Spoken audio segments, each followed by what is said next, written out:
Inscreva-se no nosso canal para não perder histórias que vão te deixar sem fôlego. E se esta história te impactar, deixe seu gostei agora mesmo. O Preço da Perfeição, um conto de traição e resiliência. O que acontece quando o conto de fadas desmorona? Isabela Vargas vivia um sonho. Casada com o magnata multimilionário Ricardo Montenegro, grávida do primeiro filho e morando em uma cobertura espetacular nos Jardins, em São Paulo. Mas enquanto ela jazia em uma cama de hospital, com a sua vida e a do seu bebê, por nascer penduradas por um fio após um colapso repentino e aterrorizante, seu sonho se transformou em um pesadelo. A única pessoa de que ela precisava, seu devoto marido, estava inalcançável. O telefone dele ia direto para a caixa postal. O jato particular dele não estava indo para a suposta reunião de negócios em Buenos Aires. Estava estacionado em uma pista de pouso banhada pelo sol no Caribe. E Ricardo Montenegro não estava sozinho.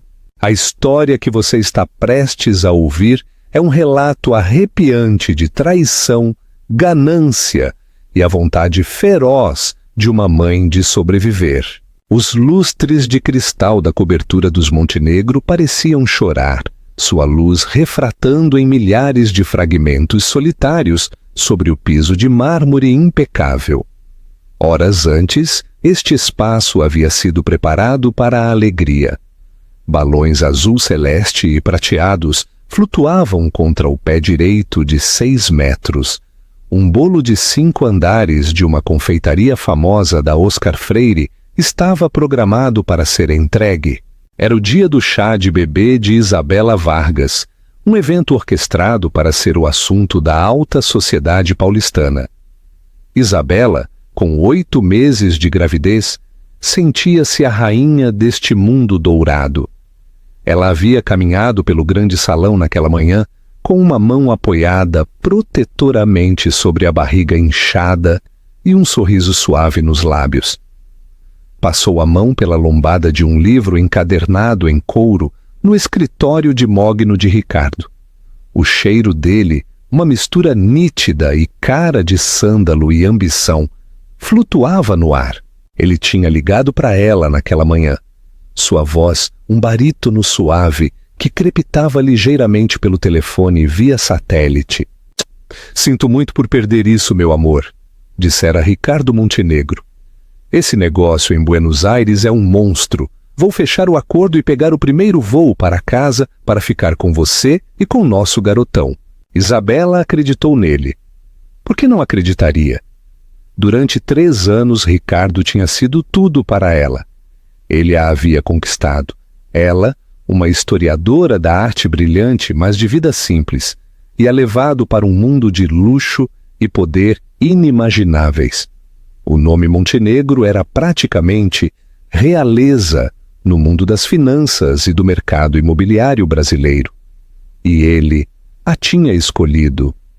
Sempre a fez sentir-se a escolhida, a amada. A primeira pontada de dor foi aguda, repentina e aterrorizante. Ela a descartou como uma contração de treinamento, algo para o que seu obstetra a havia preparado. Estava buscando um copo d'água quando a segunda onda atingiu. Uma cãibra brutal e dilacerante que lhe roubou o fôlego e enviou um borrifo de medo gelado por suas veias. Ela desabou no chão, o tapete persa luxuoso amortecendo pouco sua queda. Sua visão ficou turva. A última coisa que viu antes que a escuridão a reclamasse foi seu celular, logo fora de alcance, sobre uma mesa de centro de vidro. Foi o irmão dela, Antônio Tony Veiga, quem a encontrou. Um arquiteto com um escritório próspero, mas modesto na Vila Madalena, Tony era a antítese do mundo Montenegro. Ele era centrado, ferozmente protetor e sempre desconfiara levemente da velocidade com que sua irmã tinha sido absorvida pelo universo de Ricardo. Ele havia chegado 1 hora mais cedo para o chá de bebê, com um urso de pelúcia ridiculamente grande debaixo do braço, apenas para encontrar um silêncio inquietante. Usando a chave de emergência que Isabela lhe dera, ele entrou, seu alegre, já cheguei, morrendo na garganta ao vê-la inconsciente no chão. O pânico, frio e absoluto, o invadiu. A ligação para o serviço de emergência do Hospital Albert Einstein foi um borrão de palavras sufocadas. Os paramédicos foram um turbilhão de urgência tranquila e profissional.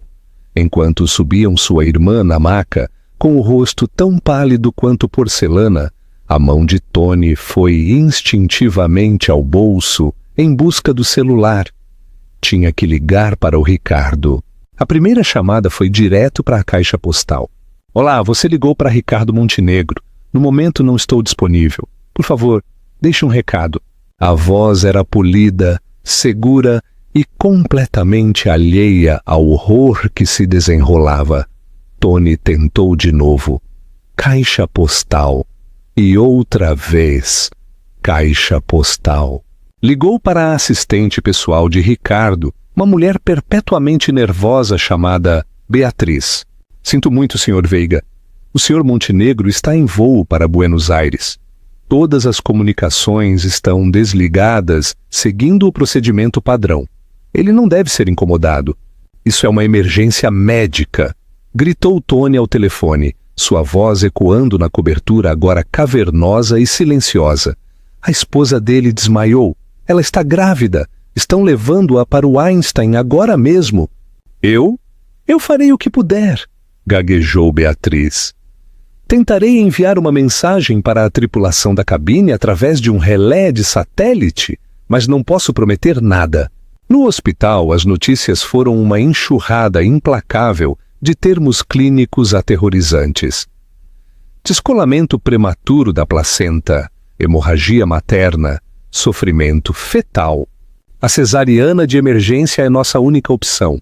Tony ficou sozinho na sala de espera estéril, o urso de pelúcia gigante agora largado em uma cadeira ao seu lado. Um monumento patético e fofo a um dia que tinha dado horrivelmente errado. Ele era o contato de emergência de Isabela, o parente mais próximo nos formulários, um papel que deveria ter sido de Ricardo. Atendeu ligações de amigos e familiares desconcertados, cancelando o chá de bebê com voz pesada. As horas se arrastaram. Ele andava de um lado para o outro. Rezava. Ligou para o telefone de Ricardo outras 20 vezes. Caixa postal. Sempre caixa postal. A frustração transformou-se numa suspeita, sombria e feia. Ricardo comandava um império multimilionário. Era um homem que podia mover mercados na Bovespa com um único telefonema. A ideia de que fosse completamente inalcançável parecia errada. Parecia uma mentira. Impulsionado por um pressentimento que não podia ignorar, Tony fez outra ligação. Esta não foi para um amigo ou familiar. Foi para um velho conhecido da época de faculdade. Um homem que agora trabalhava em um campo especializado rastreando aviação privada para clientes de alto patrimônio. Oh, é um pedido estranho, eu sei, Marcos, disse Tony com voz baixa. Mas você pode verificar o prefixo do Gulfstream G650 do Ricardo Montenegro? É o PPRCM. Supostamente está voando para a Argentina, mas eu só preciso ter certeza. Houve uma pausa, o som de uma digitação furiosa. Tony, disse Marcos 1 minuto depois, sua voz estranha. Isso não está certo. O que não está certo? Perguntou Tony, seu coração martelando contra as costelas. O plano de voo para o PPRCM não foi apresentado para Buenos Aires, disse Marcos lentamente. Foi apresentado para uma pista de pouso privada no Caribe. O voo partiu do aeroporto Catarina há 4 horas. Tony sentiu o sangue sumir do rosto. O Caribe? Onde no Caribe? Mais alguns segundos de digitação. Segundo os dados do transponder, o jato aterrissou há 30 minutos na ilha de St. Barts. St. Barts. O nome atingiu Tony como um soco físico. O playground dos ricos e famosos. Uma ilha conhecida pelo sol, pela areia e pelo segredo. Não era um lugar aonde se ia para um negócio monstruoso. Naquele momento, enquanto um médico se aproximava dele com uma expressão grave, Tony soube. Soube com uma certeza nauseante que, enquanto sua irmã lutava pela vida e a de seu filho em um quarto frio de hospital no Morumbi, seu marido bilionário estava em algum lugar quente, ensolarado e muito, muito longe de onde deveria estar. E não estava sozinho.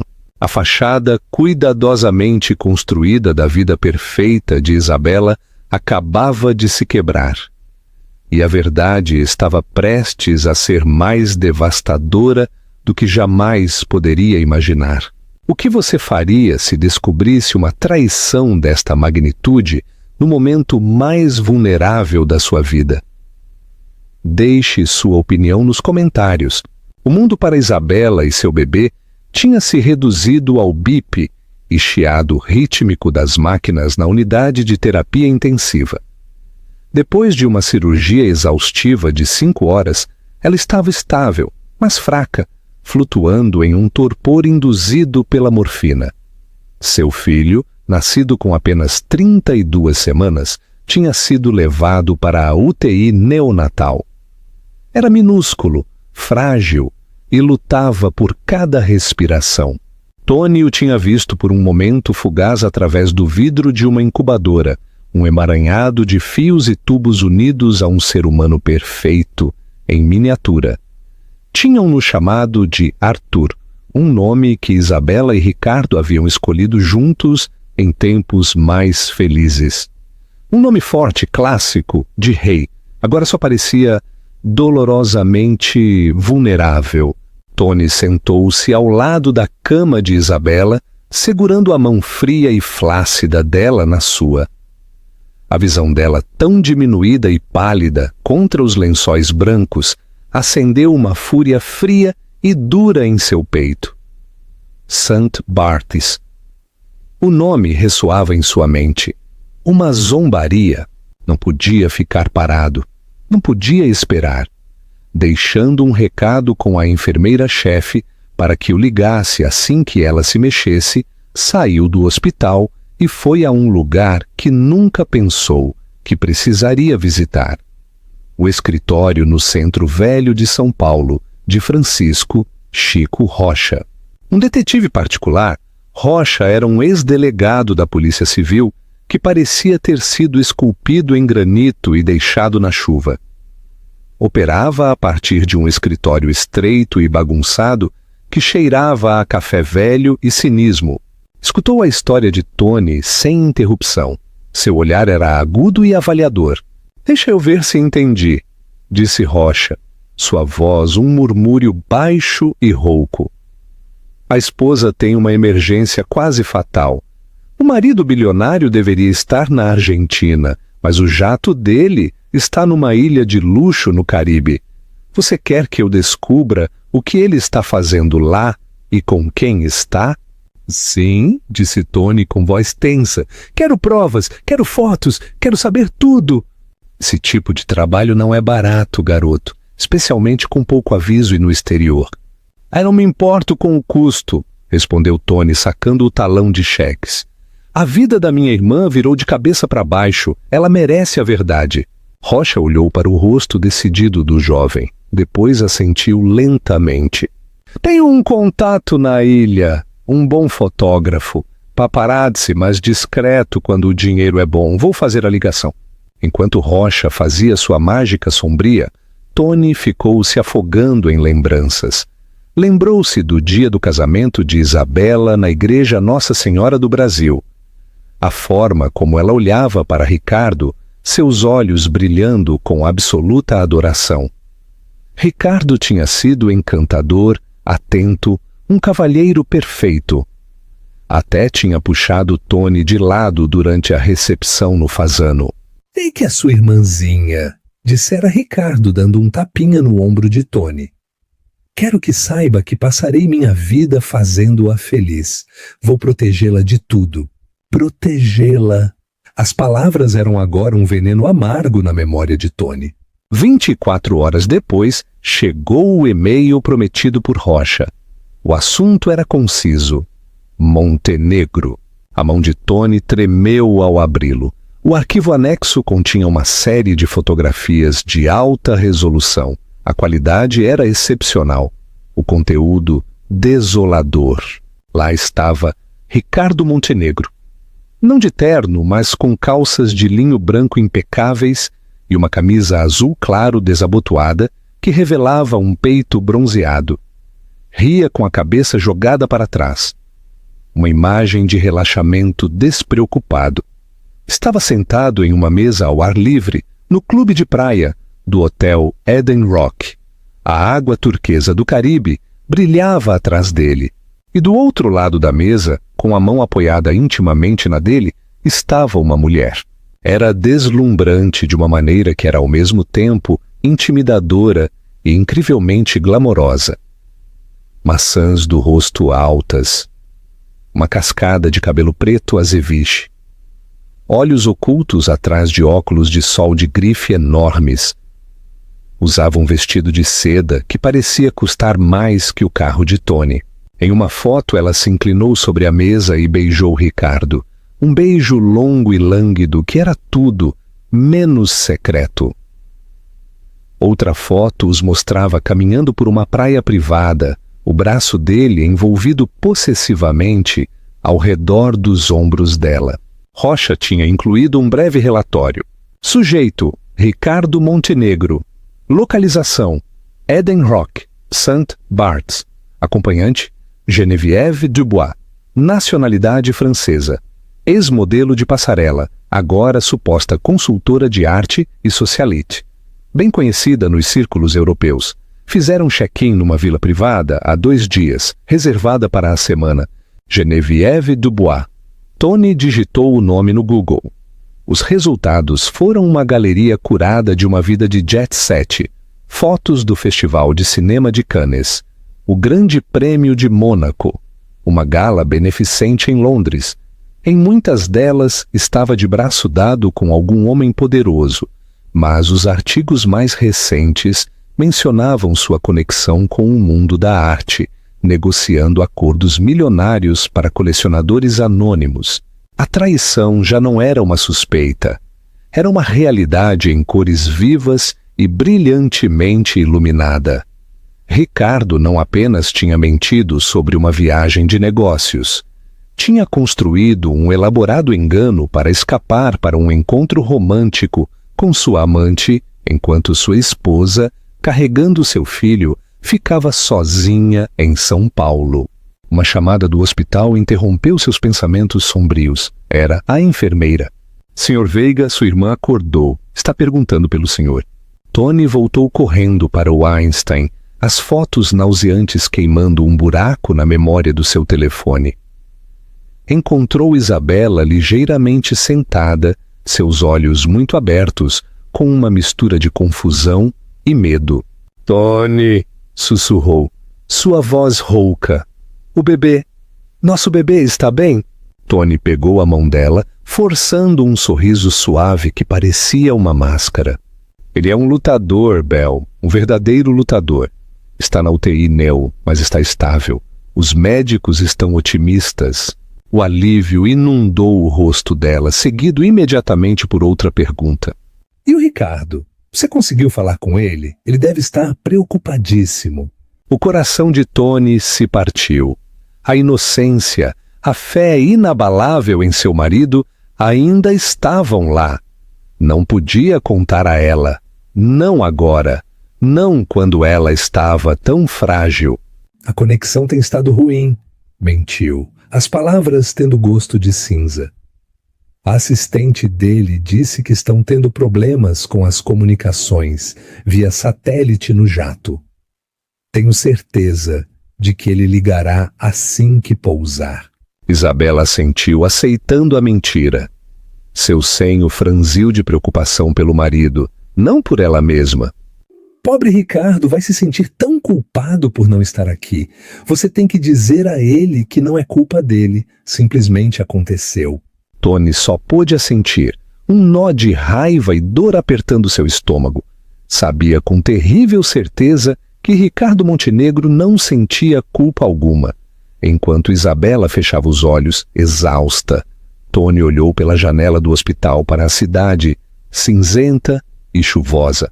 Pensou na praia ensolarada, no homem que ria e na mulher bonita ao seu lado.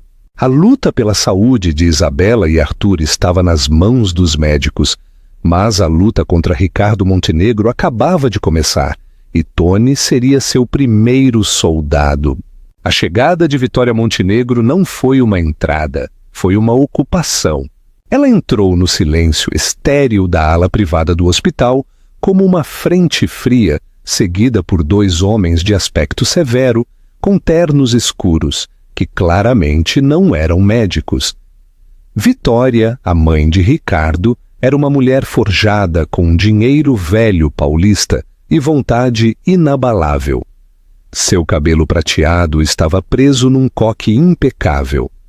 Seu tailleur Chanel era uma armadura e seus olhos, do mesmo cinza penetrante que os do filho, não albergavam calor. Apenas avaliação. Passou pela estação de enfermeiras como se fossem invisíveis, seus saltos batendo um ritmo imperioso sobre o piso polido. Encontrou Tony montando guarda fora do quarto de Isabela. «Antônio», disse ela, sua voz nítida e desprovida de simpatia. Não foi um cumprimento, foi uma ordem.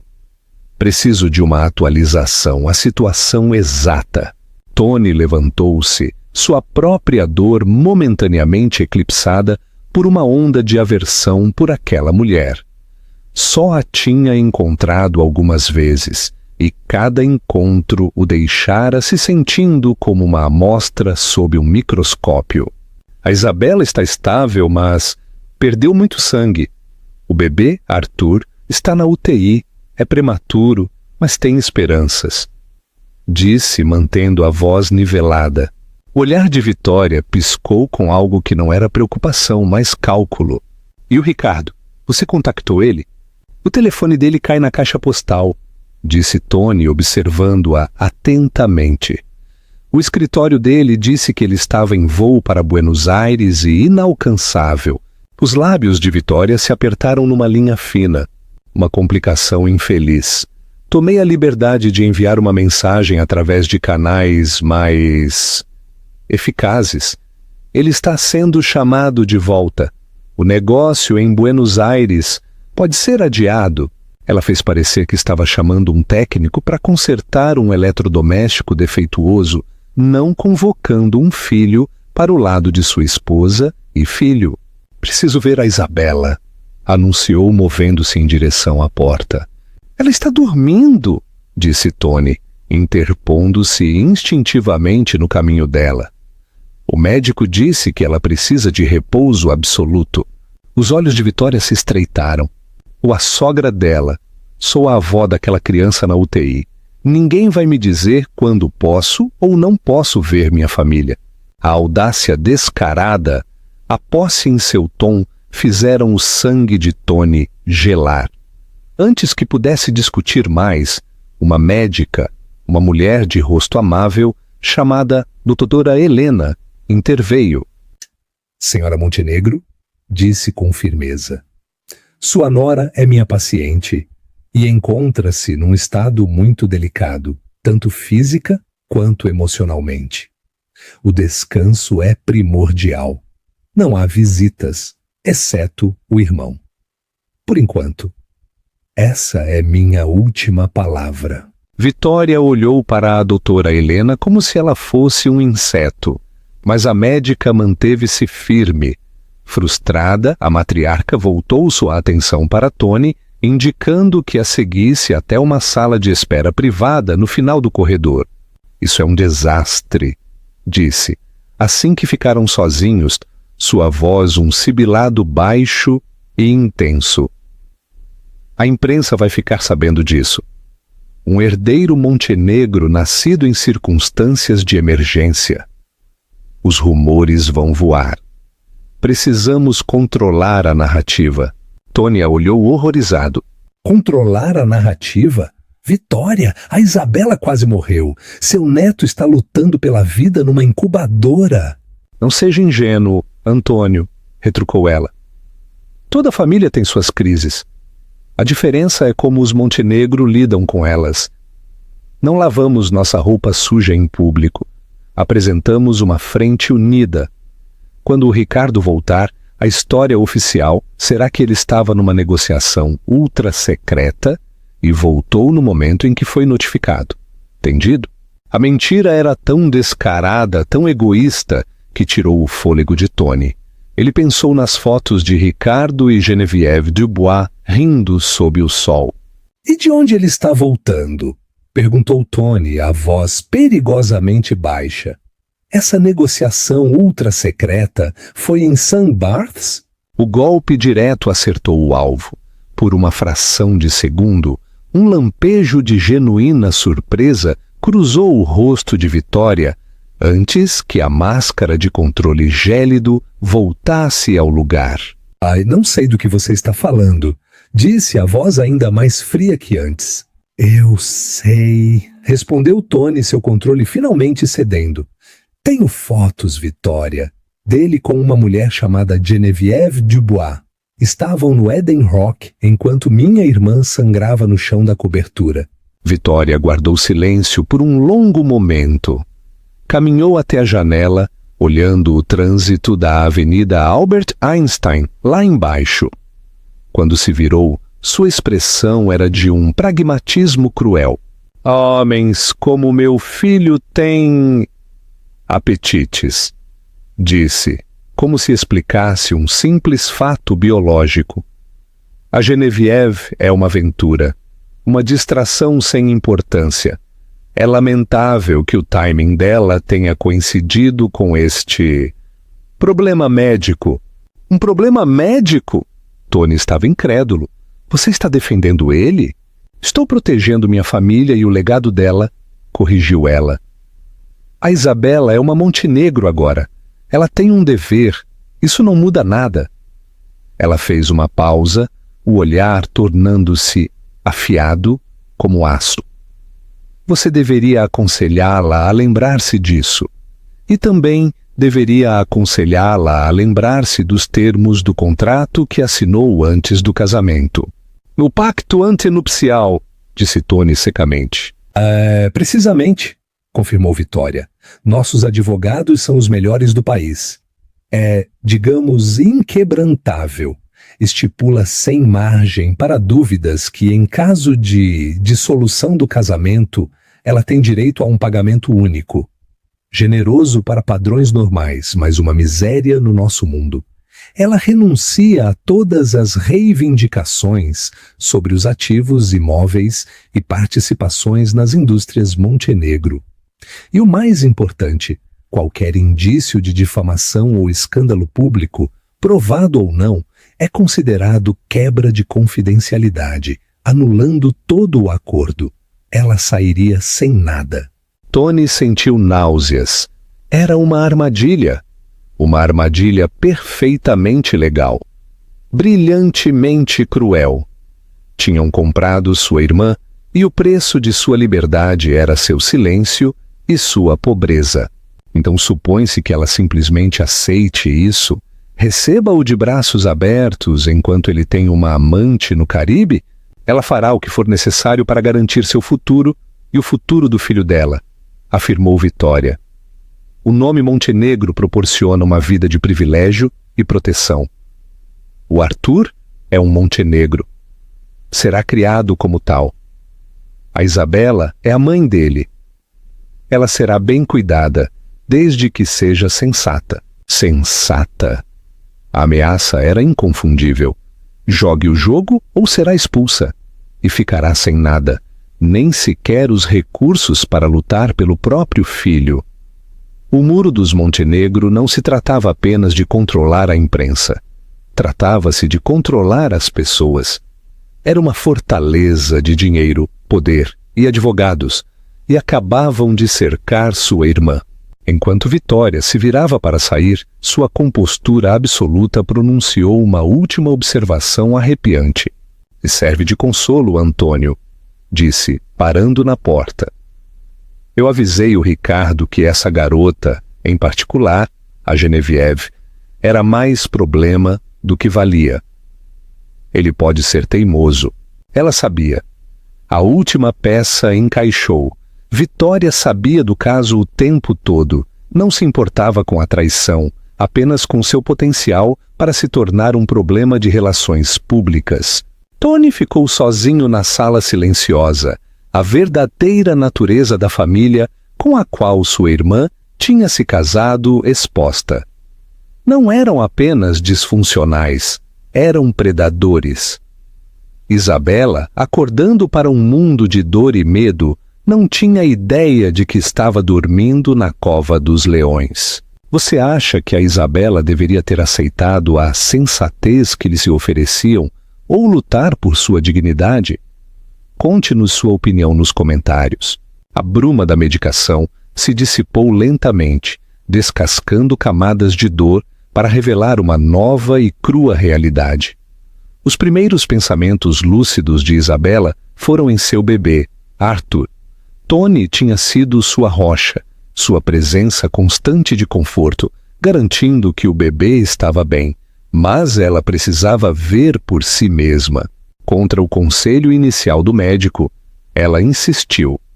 Envolta em roupões numa cadeira de rodas, com Tony empurrando-a, fizeram a solene viagem até a UTI neonatal. A cena interior era uma paisagem surreal de urgência silenciosa. O suave tilintar dos monitores, o zumbido baixo dos ventiladores, as vozes sussurrantes das enfermeiras. E ali, numa caixa de plástico transparente, estava o Arthur. Era muito menor do que ela tinha imaginado. Sua pele era translúcida, uma rede de minúsculas veias azuis visível por baixo. Uma sonda de alimentação estava presa à bochecha dele, e os monitores rastreavam cada precioso suspiro e batimento cardíaco. Isabela pressionou a mão contra a incubadora.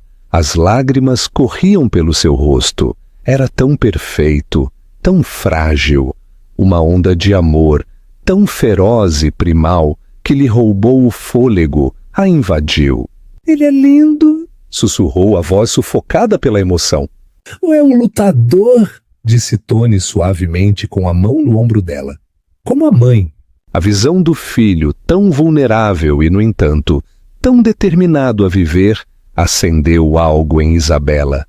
A fraqueza e a confusão começaram a recuar, substituídas por uma resolução cristalina e afiada. Ela era mãe, sua protetora.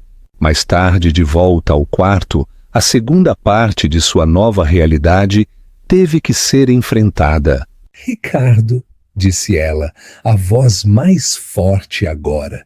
Diga-me a verdade, Tony. Chega de mentiras sobre conexões ruins. Onde ele está? Tony hesitou, a expressão dolorida.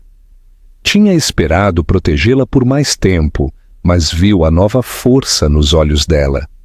Ela merecia a verdade. Sentou-se, respirou fundo e contou tudo. Falou do jato para St. Bart's. Falou de Chico Rocha, o detetive particular. E então, com voz suave, mostrou-lhe as fotos no celular.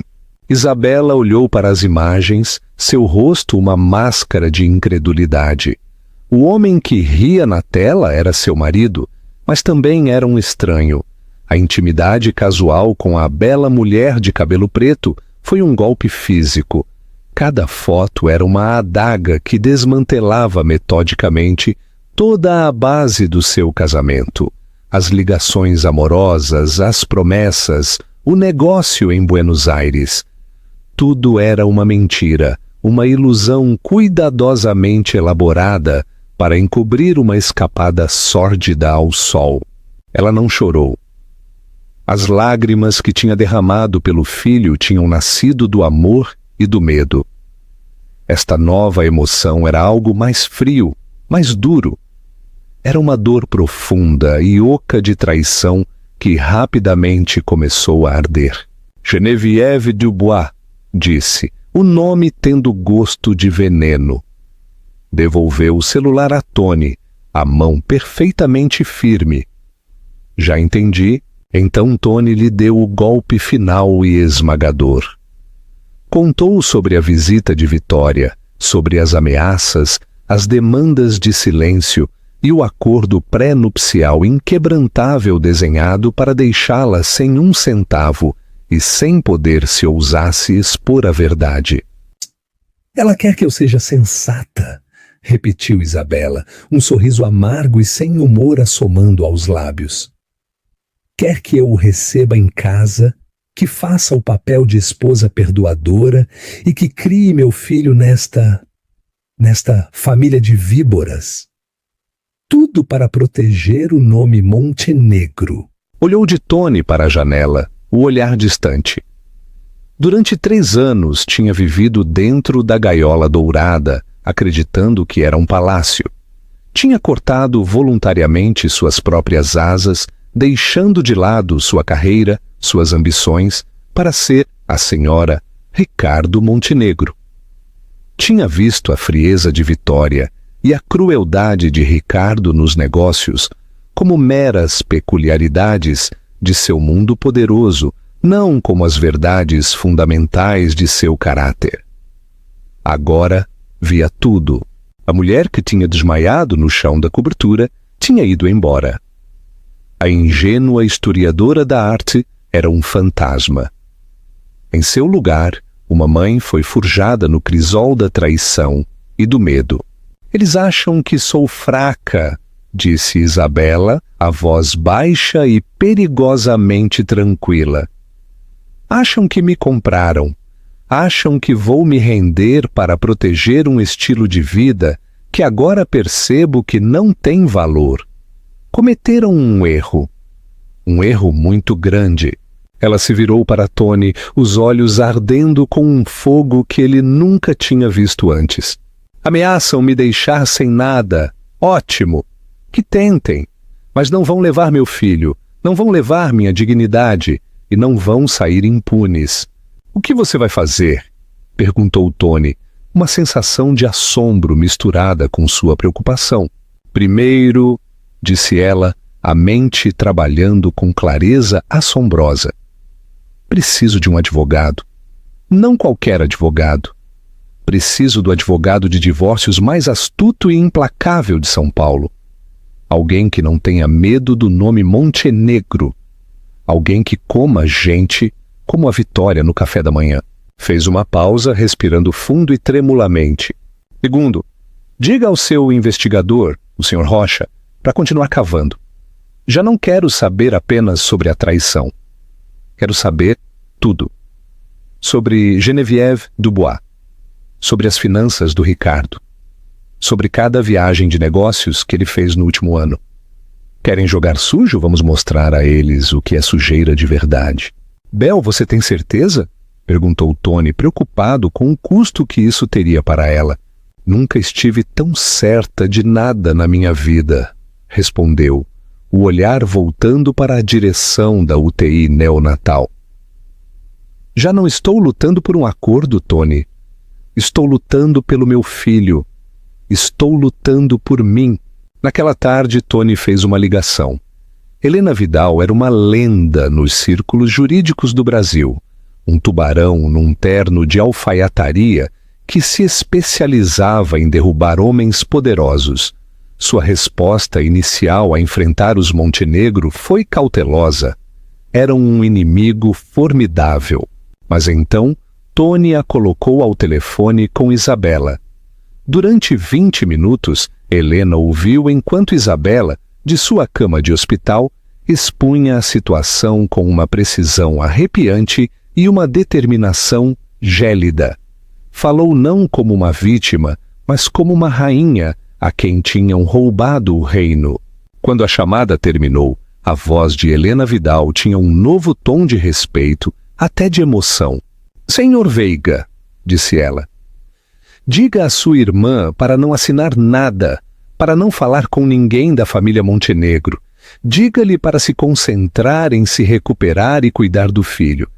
Eu cuidarei do resto. Isso vai ser muito, muito interessante. As linhas de batalha tinham sido traçadas.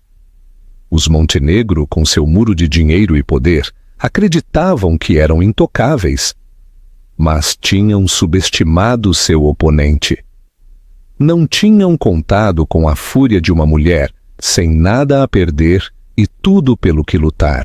Enquanto Isabela se concentrava em sua recuperação, passando cada momento possível junto à incubadora de Arthur, um tipo diferente de guerra era travado. Helena Vidal e Chico Rocha formaram uma equipe improvável, mas formidável. Helena, com sua perspicácia jurídica e sua rede de contadores forenses, atacou o Império Montenegro de frente. Rocha, com seus contatos nas sombras e métodos clandestinos, escavou por baixo. A investigação de Rocha sobre Geneviève Dubois bateu num muro no início. Sua persona pública era impecável, sua pegada digital perfeitamente curada. Era um enigma envolto em alta costura. Mas Rocha tinha aprendido há muito tempo que todo mundo tem um passado. Começou a cavar não em Geneviève, mas nas finanças de Ricardo.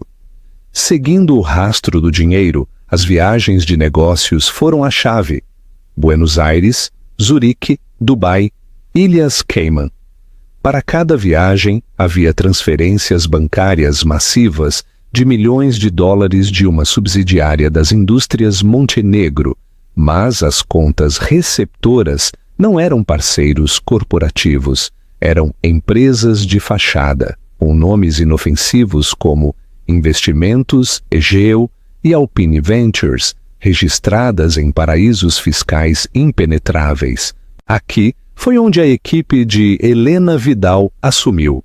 Os cães de caça digitais dos seus peritos contábeis começaram a desvendar a rede. Era um esquema clássico de desvio de fundos, mas numa escala impressionante. Ricardo Montenegro estava drenando sistematicamente dinheiro da própria empresa de sua família. Ele não está apenas traindo a esposa, explicou Helena a Tony durante uma reunião tensa em seu escritório na Faria Lima. Está traindo a família inteira. Está fazendo um pé de meia gigante. Estamos falando de mais de 100 milhões de reais que conseguimos rastrear até agora. A reviravolta chegou quando finalmente decifraram a propriedade de uma das empresas de fachada.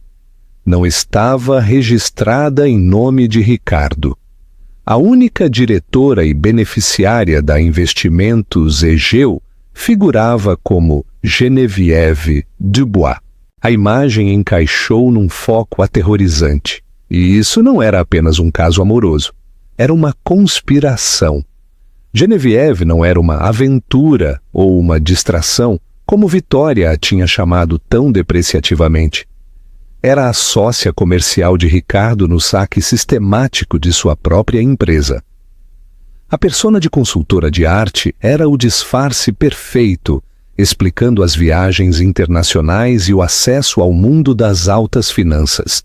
Ela não é amante dele, disse Isabela do quarto de hospital quando Tony a atualizou. Tinha recebido alta, mas recusou-se a voltar para a cobertura, optando por um flat perto do Einstein para estar perto de Arthur. Ela é cúmplice dele. A revelação mudou completamente o panorama jurídico. Isso já não era um divórcio simples, embora de alto risco. Isso era fraude corporativa, apropriação indébita e formação de quadrilha. O acordo pré-nupcial inquebrantável com sua cruel cláusula de infidelidade tinha um defeito fatal, baseava-se num casamento legítimo. Helena Vidal argumentou que todo o casamento era fraudulento, uma fachada para a empresa criminosa de Ricardo com sua sócia Geneviève. O acordo poderia ser anulado, Enquanto Helena preparava suas bombas jurídicas, Rocha continuou investigando o passado de Geneviève, convencido de que havia mais na história. Por que um homem como Ricardo, que já tinha tudo, arriscaria tudo? A ganância era uma coisa, mas isso parecia pessoal. Rocha extraiu velhos registros de imigração, anuários escolares e certidões de nascimento da França, cruzando-os com os escassos detalhes que tinha. Encontrou num arquivo digitalizado empoeirado de um pequeno jornal dos arredores de Lyon, na França, um velho artigo de 25 anos atrás sobre uma tragédia local. Uma promissora firma de investimentos boutique, Dubois Capital, tinha falido após uma aquisição hostil por parte de um conglomerado impiedoso, a Indústrias Montenegro, dirigida por um jovem e agressivo Álvaro Montenegro, pai de Ricardo. O fundador da firma francesa, um homem chamado Luc Dubois, tinha perdido tudo. Sua reputação estava arruinada, sua família na miséria. Uns meses depois, tirou a própria vida. Deixou para trás uma esposa e uma filha de 15 anos. O nome da filha não era Geneviève, era Juliette Dubois. Rocha encontrou uma foto de turma granulada daquele ano. Uma adolescente de aspecto sério com cabelo escuro e olhos penetrantes e inteligentes olhava para a câmera.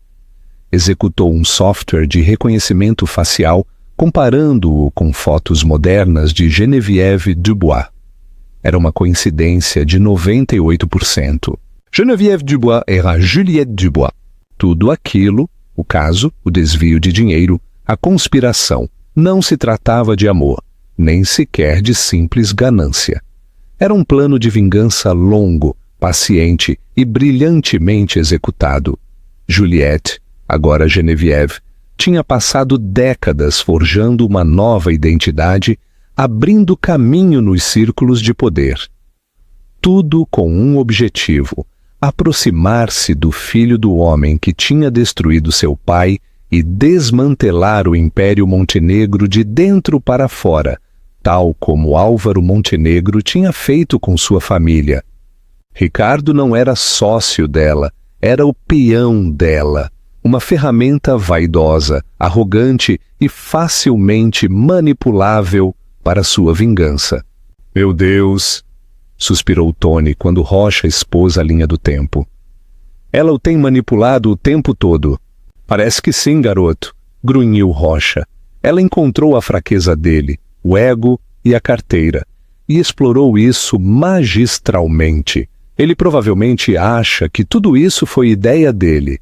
A informação era dinamite. Agora entendiam o motivo. Tinham a prova da fraude e tinham a chave para desvendar toda a conspiração. Helena Vidal aconselhou que guardassem a informação sobre a verdadeira identidade de Geneviève. Era o trunfo deles, para ser jogado quando causasse mais dano. O palco estava montado para um confronto. Ricardo, chamado pela mãe, estava num voo de volta para São Paulo, felizmente inconsciente da tempestade que estava prestes a desabar. Regressava para o que acreditava ser uma situação doméstica desordenada, que podia controlar com dinheiro e intimidação. Não tinha ideia de que estava entrando numa armadilha montada não só por sua amante vingativa, mas também pela esposa que tinha descartado tão descuidadamente. Ricardo Montenegro desceu de seu jato particular no Catarina Aviation, parecendo mais irritado do que arrependido. Usava um terno sob medida, o rosto numa máscara de impaciência sombria. O bronzeado de St. Bart's era um contraste gritante, quase insultuoso, com o céu cinza de São Paulo. Sua mãe, Vitória, o esperava na pista, dentro de um carro blindado. O rosto dela era uma nuvem de tempestade. Em nome de Deus, o que você estava pensando, Ricardo? Sibilou ela, omitindo qualquer cumprimento assim que ele entrou no carro. Todo o conselho administrativo está em pânico. E a sua esposa? Eu cuido da Isabela, interrompeu ele, a voz aguda com arrogância. Um cheque maior, uma nova joia. Ela é emocional. Vai passar. Agora, qual é o dano com a imprensa? A completa falta de preocupação pela esposa ou pelo filho era arrepiantemente clara. Para Ricardo, isso era um problema de logística e relações públicas, não uma crise humana. Vitória o atualizou sobre a situação enquanto o carro acelerava pela rodovia Castelo Branco em direção a São Paulo, informando-o sobre a história oficial que deviam apresentar. Ele mal ouviu. Tinha lidado com problemas maiores que este. Sua primeira parada foi o hospital. Planejava fazer uma aparição breve e superficial, mostrar o rosto e depois dedicar-se ao verdadeiro trabalho de controle de danos em seu escritório. Entrou na ala privada projetando uma aura de autoridade, esperando encontrar uma esposa chorosa e destroçada que pudesse acalmar facilmente. Encontrou algo completamente diferente. Isabela o esperava, não na cama, mas sentada numa poltrona. Vestia roupas simples, mas elegantes. Estava pálida e mais magra, mas os olhos tinham uma força que ele nunca tinha visto antes. Ao lado dela estava Tony, de braços cruzados, a expressão de puro desprezo. Isabela, meu amor, começou Ricardo, a voz assumindo uma sinceridade ensaiada, que sempre tinha funcionado antes. Vim assim que soube. Estava numa zona completamente morta, não tinha ideia. Guarde isso, Ricardo, disse Isabela, a voz tranquila e clara. Não vacilou. Guarde as mentiras para a imprensa, não me interessa. Ricardo ficou desconcertado. Essa não era a reação que tinha antecipado. Querida, você não está bem, passou por um trauma, não está pensando com clareza. Pelo contrário, respondeu ela, o olhar inabalável. Nunca pensei com tanta clareza em toda a minha vida. Tive muito tempo para pensar enquanto você aproveitava o sol em St. Barths. O nome flutuou no ar entre eles. O rosto de Ricardo se retesou. O Tony tem enchido sua cabeça de veneno. Isso é um mal-entendido. Foi um mal-entendido quando você a beijou na praia? Perguntou Isabela, a voz ainda inquietantemente firme. Ou quando transferiu 12 milhões de reais para uma empresa de fachada chamada Investimentos Egeu, mês passado? Uma empresa registrada em nome de Geneviève Dubois? O sangue sumiu do rosto de Ricardo. A arrogância desapareceu, substituída por um lampejo de puro pânico. Olhou de Isabela para Tony, a mente acelerada. Como podiam saber disso? O quê? Do que você está falando? Gaguejou. Estou falando de fraude, Ricardo, continuou Isabela pressionando sua vantagem. Estou falando de você e sua sócia, desviando sistematicamente centenas de milhões das indústrias Montenegro, da sua própria família. Naquele momento, a porta se abriu. Vitória Montenegro entrou, tendo ouvido as vozes alteradas do corredor. Viu a expressão no rosto do filho e a fúria fria no de Isabela, e soube que tinha perdido o controle da situação. Isabela, este não é o momento nem o lugar, disse Vitória, a voz como gelo. Você está histérica. Não se atreva a me chamar de histérica, esbravejou Isabela, finalmente se levantando. Toda a força de sua raiva, controlada até agora, se desatou. Seu filho, o homem com quem me casei, me deixou quase morrer enquanto conspirava com a amante para roubar vocês. E você sabia do caso e não fez nada além de se preocupar com a reputação da família. Sozinha ingrata, começou Vitória, mas Tony deu um passo à frente. Diga mais uma palavra para minha irmã e vai se ver comigo. disse ele a voz um rosnado baixo. Ricardo, encurralado e desesperado, voltou-se contra Isabela. Você vai se arrepender disso. Você assinou o pacto antinupcial. Se tentar me expor, sairá sem nada. Nunca verá um centavo. O pacto antinupcial? Isabela soltou uma risada curta e aguda, desprovida de humor.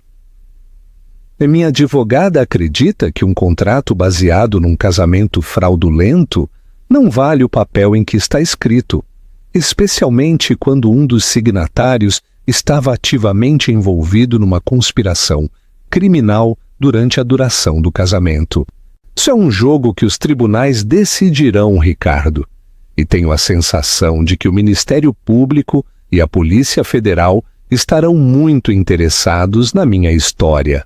A ameaça da participação federal de que todo o Império Montenegro fosse posto sob um microscópio finalmente atingiu Vitória. Isso já não era uma disputa familiar. Era um cataclismo potencial. Mas Tony tinha a última carta devastadora. Você é um tolo, Ricardo, disse Tony, dando um passo à frente. Acha que teve o controle disso? Acha que ela está apaixonada por você? Você não sabe nada. O que você sabe? Rosnou Ricardo. Sei que sua brilhante e bela sócia, Geneviève Dubois, não é quem você pensa que é, disse Tony, observando intensamente o rosto de Ricardo. O verdadeiro nome dela é Juliette. Juliette Dubois. Ricardo ficou olhando, confuso. O nome não significava nada para ele, mas significava tudo para Vitória. O rosto dela ficou cinza. Visivelmente recuou um passo. Uma mão voou para a garganta. Lembrou-se do nome. Lembrou-se da aquisição hostil. Lembrou-se do homem arruinado, o inimigo vencido de Álvaro há décadas. O pai dela era Luc Dubois, continuou Tony, a voz martelando os últimos pregos no caixão. Esse nome soa familiar, Vitória? O homem que seu marido, Álvaro, esmagou no caminho para o topo. O homem que se suicidou depois que a Indústrias Montenegro destruiu a vida dele. Tony voltou-se para Ricardo. Isso nunca foi sobre você, Ricardo. Você foi apenas a ferramenta. Isso foi sobre vingança. Ela te manipulou desde o início, usou sua ganância e seu ego para chegar perto o suficiente e incendiar o império do seu pai, e você entregou os fósforos a ela. A verdade caiu sobre Ricardo com a força de um golpe físico. Os momentos roubados, os planos sussurrados, os segredos compartilhados, tudo era uma mentira. Ele não era o cérebro, ele era a vítima, o tolo perfeito e arrogante. Olhou para a mãe, cuja expressão horrorizada confirmou tudo. Olhou para Isabela, sua esposa descartada, que agora se erguia diante dele como seu carrasco. Naquele corredor estéril do hospital, a dinastia Montenegro, construída sobre décadas de ambição impiedosa, finalmente desmoronou. Não por uma corporação rival ou uma queda da bolsa, mas de dentro para fora, derrubada pelos fantasmas do passado e pela mulher que tinham subestimado tão gravemente. O desenlace foi rápido e espetacular. A história vazou, não por Isabela, mas por um membro descontente do Conselho das Indústrias Montenegro que tentava salvar a própria pele. E explodiu na mídia. Foi um escândalo de proporções épicas. Desvio de verbas, um plano de vingança a longo prazo, um caso da alta sociedade e uma esposa e um recém-nascido gravemente doentes no centro de tudo. As manchetes foram brutais. Império Montenegro abalado por fraude e traição. A vingança da herdeira, como Juliette Dubois derrubou uma dinastia. A CVM, Comissão de Valores Mobiliários, e a Polícia Federal caíram sobre as indústrias Montenegro, congelando ativos e apreendendo registros. Ricardo Montenegro foi preso em sua cobertura. Os flashes dos fotógrafos, uma tempestade impiedosa. A imagem dele sendo levado algemado, o rosto uma mistura de incredulidade e humilhação, tornou-se icônica.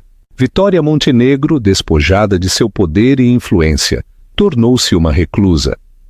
A rainha da Bovespa foi destroçada, forçada a ver como o legado do marido e o futuro do filho eram desmantelados peça por peça pelos investigadores federais.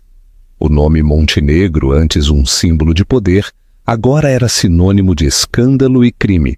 Geneviève Dubois, ou Juliette, desapareceu. Tinha cumprido seu papel à perfeição.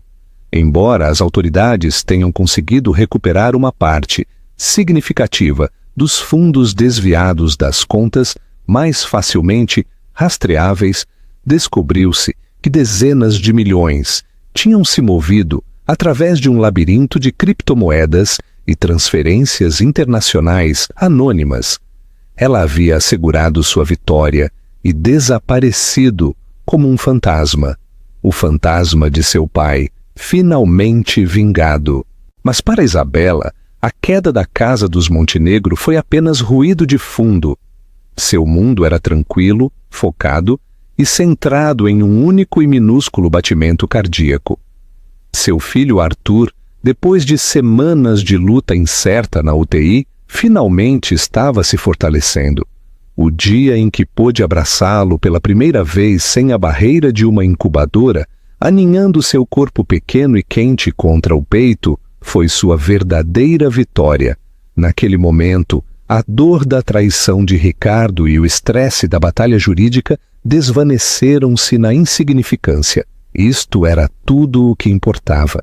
Com o acordo pré-nupcial invalidado pela evidência esmagadora de fraude criminal, Helena Vidal negociou um acordo substancial para Isabela dos ativos pessoais remanescentes dos Montenegro. Não era a fortuna que Ricardo controlava, mas era mais do que suficiente para garantir que ela e Arthur estivessem seguros pelo resto da vida. Foi tudo tão limpo e simples. Ela não ficou em São Paulo. A cidade estava cheia demais de fantasmas e memórias dolorosas. Com a ajuda de Tony, comprou uma bela casa ensolarada no litoral da Bahia, em Trancoso, longe das sombras dos arranha-céus de São Paulo. Era um lar cheio não de mármore e lustres, mas de luz, calor e o som do oceano. Sua vida já não era definida por um homem poderoso ou um sobrenome famoso, estava definida por sua própria força, sua resiliência e seu imensurável amor pelo filho. Voltou a pintar, sua experiência como historiadora da arte encontrando uma nova saída. Suas telas eram audazes e vibrantes, cheias de vida e cor.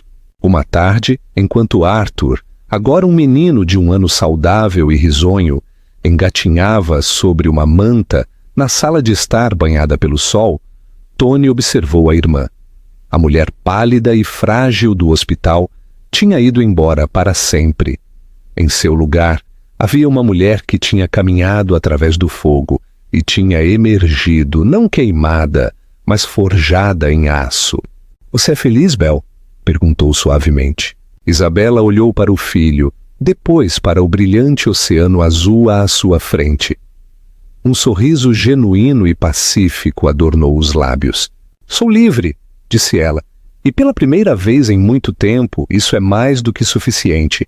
Tinha perdido um conto de fadas, mas tinha se encontrado a si mesma, e no ritmo tranquilo e constante de sua nova vida, finalmente estava construindo um futuro que era verdadeiramente dela. Uma obra-prima de cada vez. A história de Isabela é um lembrete comovente de que as fachadas mais bonitas podem ocultar os segredos mais sombrios. É um conto de traição devastadora, mas, o mais importante, é um testemunho do incrível poder da vontade de uma mãe e da resiliência do espírito humano. Ela foi empurrada ao limite absoluto apenas para descobrir uma força que nunca soube que possuía. Sua jornada de esposa de um bilionário a sobrevivente feita por si mesma, é uma inspiração para qualquer um que já teve que reconstruir sua vida das cinzas.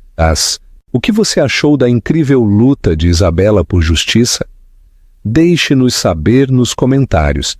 Se você se comoveu com sua história de força e sobrevivência, por favor, deixe seu gostei para mostrar seu apoio. Não se esqueça de compartilhar este vídeo com alguém que aprecie uma história onde o herói, contra todas as probabilidades, realmente vence. E para mais dramas apaixonantes da vida real como este, certifique-se de se inscrever no nosso canal e ativar as notificações. Você não vai querer perder o que vem a seguir.